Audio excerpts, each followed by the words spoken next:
തേവലക്കരയിലെ മിഥുന്റെ ഷോക്കേറ്റുള്ള മരണത്തിൽ പോലീസിന്റെ അന്വേഷണ റിപ്പോർട്ട് ഉടൻ സമർപ്പിക്കും. Management committee, panchayat assistant engineer, KCB ഉദ്യോഗസ്ഥർ എന്നിവരെ പ്രതി ചേർത്ത് മനഃപൂർവ്വമല്ലാത്ത നരഹത്യാ കുറ്റം ചുമത്തും. സ്കൂളിൽ ചേർന്ന അനുശോചന യോഗത്തിൽ അധ്യാപകരും ജീവനക്കാരും വിങ്ങിപ്പൊട്ടി.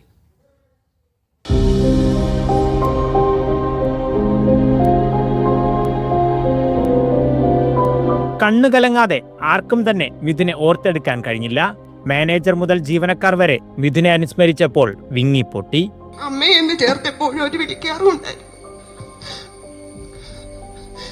എത്ര നെഞ്ചോട് ചേർത്ത് നിർത്തിയിട്ട്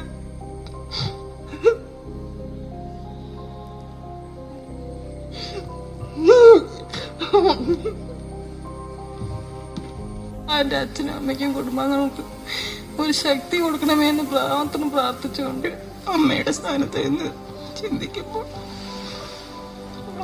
അങ്ങനാവാത്ത നഷ്ടം തന്നെയാണ്. നിലവിലെയും മുൻ മാനേജ്മെന്റ് കമ്മിറ്റിയിലെയും അംഗങ്ങളെ പ്രതി ചേർത്ത് അന്വേഷണ സംഘം റിപ്പോർട്ട് നൽകും. ഫിറ്റ്നസ് സർട്ടിഫിക്കറ്റ് നൽകിയ പഞ്ചായത്ത് അസിസ്റ്റന്റ് എഞ്ചിനീയറും KCB ഉദ്യോഗസ്ഥരും കേസിൽ പ്രതികളാകും. മനഃപൂർവ്വമല്ലാത്ത നരഹത്യ വകുപ്പും ചുമത്തും. അതേസമയം മുൻകരുതലായി സ്കൂൾ പരിസരത്തെ മരങ്ങൾ മുറിച്ചുമാറ്റി.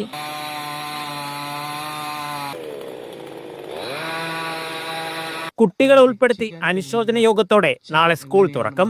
വിദ്യാർത്ഥികൾക്കായി പ്രത്യേക കൗൺസിലിംഗ് ഉൾപ്പെടെ ക്രമീകരിച്ചിട്ടുണ്ട്.